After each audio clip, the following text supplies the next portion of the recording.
श्री स्वामी समर्थ. जय जय स्वामी समर्थ. स्वामींचं नाव घेऊन मी या व्हिडिओला सुरुवात करते. वैशाख महिन्यातील पौर्णिमेला येणारी बुद्ध पौर्णिमा हा बुद्ध धर्मीयांसाठी अत्यंत पवित्र आणि महत्त्वाचा सण मानला जातो. यंदा 2026 मध्ये 1 मे रोजी बुद्ध पौर्णिमा साजरी केली जाणार आहे. हिंदू पंचांगानुसार पौर्णिमा तिथी ही 30 एप्रिलच्या रात्री सुरू होऊन 1 मे पर्यंत राहणार असल्यामुळे उदय तिथीनुसार 1 मे रोजी बुद्ध पौर्णिमा साजरी केली जाईल. बुद्ध पौर्णिमा हा दिवस भगवान गौतम बुद्ध यांच्या जीवनातील 3 महत्त्वाच्या घटकांशी संबंधित आहे. त्यांचा जन्म, ज्ञानप्राप्ती आणि महापरिनिर्वाण. त्यामुळे हा दिवस त्रिविध पवित्र मानला जातो.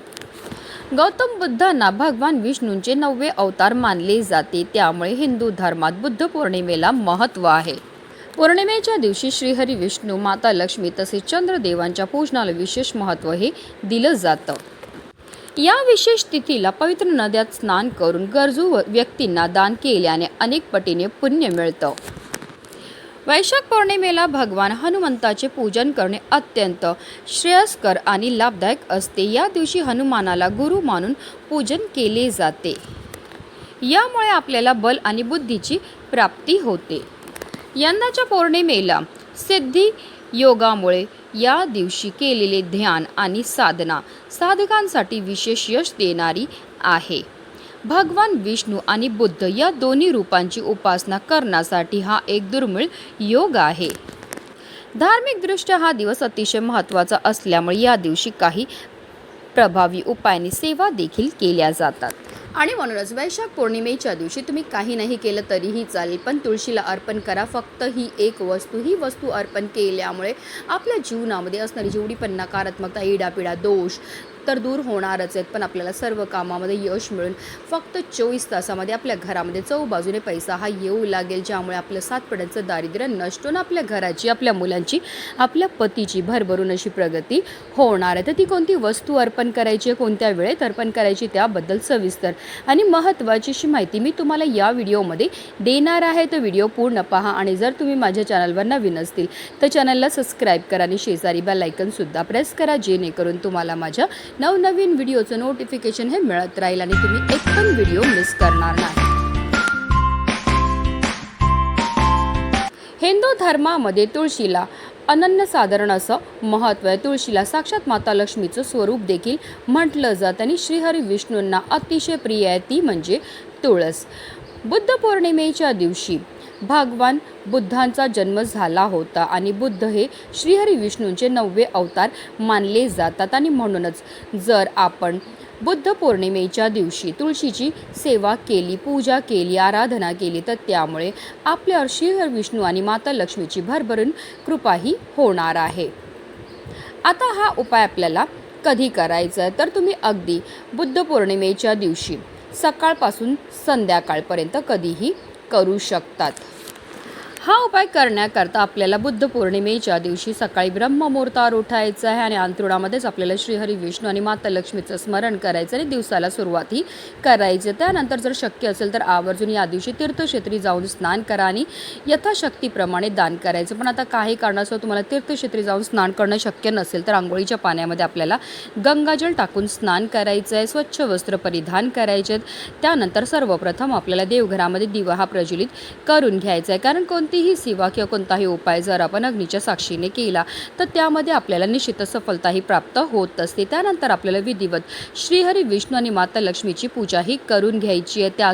आता आपल्याला एक भांडं घ्यायचं आहे. भांड्यामध्ये आपल्याला पाणी, एक गुळाचा खडा आणि थोडेसे काळे तीळ एकत्रित करून घ्यायचं आणि हे भांडं जे आहे ते आपल्या देवघरामध्ये असणारे श्रीहरी विष्णू आणि माता लक्ष्मी समोर संपूर्ण दिवसभर ठेवायचं. असं हे पाणी जे आहे ते आपल्या देवघरामध्ये असणारे श्रीहरी विष्णूंसमोर ठेवल्यामुळे आपल्याला की आपल्या घरामध्ये असणारे अनेक दोषांपासून आपल्याला मुक्तताही मिळत असते. तसेच पौर्णिमेच्या दिवशी तुळशीच्या पूजनाला सुद्धा विशेष महत्त्व हे दिलं जातं. त्याकरता आपल्याला काय करायचं आहे, एक तांब्याचा कळश घ्यायचा आणि त्यामध्ये आपल्याला स्वच्छ पिण्याचं पाणी भरून घ्यायचं. त्या पाण्यामध्ये आपल्याला चिमूटभर हळद, एक छोटासा गुळाचा खडा, त्याचबरोबर आपल्याला 2 लवंगा आणि त्याच्यामध्ये आपल्याला अगदी चिमूटभर गाईचं कच्चं दूध या सर्व वस्तू एकत्र करून आपल्याला हे जल जे आहे ते तुळशीला अर्पण करायचे.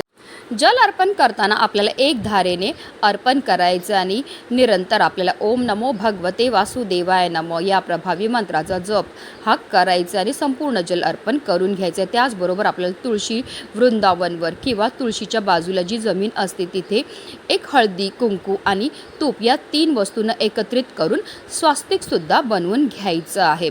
स्वास्तिक काढून झाल्यानंतर त्या स्वास्तिकला सुद्धा आपल्याला हळद, कुंकू, अक्षदा अर्पण करून घ्यायच्यात. तुळशीला सुद्धा आपल्याला हळद, कुंकू, अक्षदा, धूपदीप, अगरबत्ती दाखवून घ्यायची आणि त्यानंतर आपल्याला तुळशीभोवती 11 प्रदक्षिणा ह्या मारायच्यात. प्रदक्षिणा मारताना सुद्धा निरंतर आपल्याला ओम नमो भगवते वासुदेवाय नमो या प्रभावी मंत्राचा जप हा करायचा.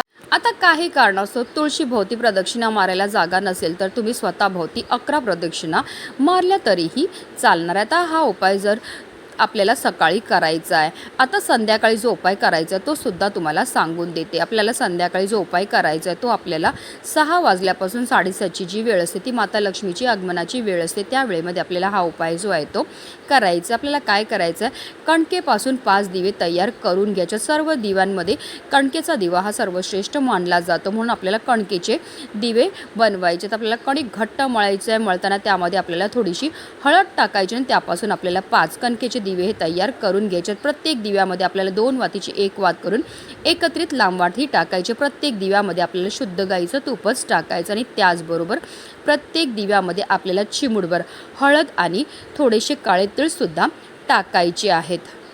त्याचबरोबर प्रत्येक दिव्यामध्ये 1 लवंग आणि 1 हिरवी वेलचीसुद्धा आपल्याला टाकून घ्यायची आहे.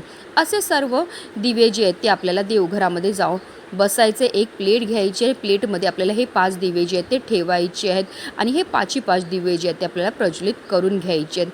दिवे प्रज्वलित केल्यानंतर आपल्याला दिव्यांना हळद, कुंकू, अक्षदा अर्पण करून घ्यायचे. त्यानंतर या 5ही दिव्यांनी आपल्याला आपल्या देवघरामध्ये असणारे श्रीहरी, विष्णू आणि माता लक्ष्मीची आरती करून घ्यायची. त्यानंतर पहिला जो दिवा आहे तो आपल्याला आपल्या देवघरामध्ये असणाऱ्या देवांसमोर ठेवायचा. दुसरा दिवा आपल्याला तुळशी मातेजवळ ठेवायचा आहे. ठेवताना डायरेक्ट जमिनीवर ठेवू नका. मुठभर तांदूळ ठेवा आणि त्यावर आपल्याला हा दिवा जो आहे तो ठेवायचा आहे. आणि या दिव्याची वाजसुद्धा आपल्याला उत्तर दिशेला करायची आहे, कारण उत्तर दिशा ही माता लक्ष्मीची दिशा असते. उत्तर दिशा ही भगवान कुबेराची दिशा असते.